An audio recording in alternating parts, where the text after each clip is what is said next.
So in this video, I'll be revealing 7 visual storytelling techniques I like to use to create powerful and cinematic documentaries. I often see beginner filmmakers relying heavily on interviews and text, and also voiceover, to convey the story of their documentary, rather than getting the audience emotionally invested in the characters through the visuals. And I get it. In filmmaking, it's much harder to show the story than it is to tell the story.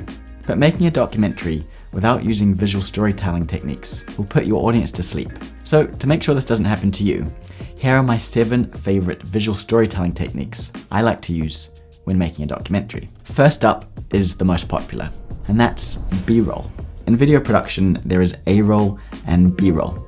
A-roll is known as primary footage, which is what tells the story, such as an interview, dialogue between characters, or a presenter talking to camera. And B-roll footage is the extra footage that is used to enrich the story that you're telling and to give greater flexibility when editing your documentary.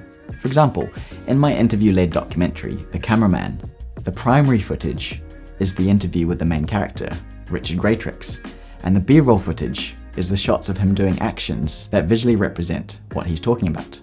Then we have archive footage. So when you're making a documentary about something that happened in the past, archive footage is a powerful way to visually show what happened. For example, say if I was going to make a documentary about, say, my childhood, I could show a clip like this of me exploring my grandparents' farm. And because it was shot on an old VHS camera, it has a grainy and almost organic feel to it, which makes the clip feel more authentic. News segments, video blogs, or anything that was shot in the past for another purpose is also archive footage. Then we have animation. So this is a great way to tell your story if you don't have footage of an event. So with this technique, you could get an artist to create drawings and animate them to show what's being talked about. For example, my friend and motion graphics designer created this animation for a TV show where the presenter worked with engineers to design and build a full-size working car from the film Chitty Chitty Bang Bang. The animation was used to demonstrate the thought process behind the design and the difficulties in making such an ambitious project come to life. Then we have crowdsourced footage and photos. Thanks to the internet, crowdsourced footage and photos are now an incredibly exciting and powerful way of telling your story. Filmmakers create their script and then put a call out on the internet, asking people to capture certain types of shots with the filmmaker's brief in mind. Often these videos are shot on phones and cheaper DSLR cameras, and they're shot by real people doing real things. This gives the footage an authenticity that can't be replicated any other way.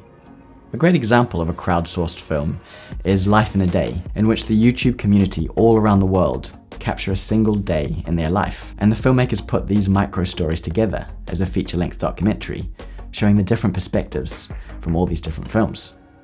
Then we have hidden cameras. This technique is mainly used in investigative documentaries, when the protagonist is in dangerous situations, and they're trying to uncover an illegal or immoral act, and they wouldn't be able to film this with the cameras visible. Hidden camera footage is usually shot on tiny cameras, with little thought into how it's filmed. So a great example of using hidden cameras is in the Oscar-winning documentary The Cove, where the filmmakers try to uncover the inhumane dolphin hunting practices in Japan. Bear in mind though, that if you haven't got a release form to film the subjects on camera, you'll have to anonymize their faces and alter the sound of their voices so that they can't be identified. Next is stock footage. So stock footage is footage that has already been filmed by someone else. It can save filmmakers a lot of time if they're missing a particular shot and don't have the resources to go out and shoot it themselves, or don't have the money to hire someone else to go out and film it for them. For example, say you needed a shot of the City of London. You'd be able to find this on a stock footage website, purchase it, and use it in your documentary. And finally, recreations. This is when you use actors or the subject themselves to recreate true events that happened in the past that are important to the story.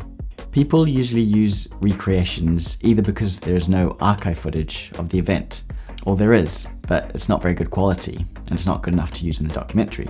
Using this technique means a film is no longer technically a true and pure documentary, as the scenes with actors introduce an element of fiction, so your film would then be called a docudrama. Docudramas often combine the interview-led style with the recreation visual storytelling technique. Recreations in documentaries are an incredibly powerful way to tell a story, as you can show intimate scenes and details with an actor that might not be possible with a real-life subject. So those are my 7 favorite visual storytelling techniques that I like to use when making a documentary. If you want more filmmaking tips like this, I've also put together a free filmmaking training where I share 10 secrets to creating cinematic documentaries.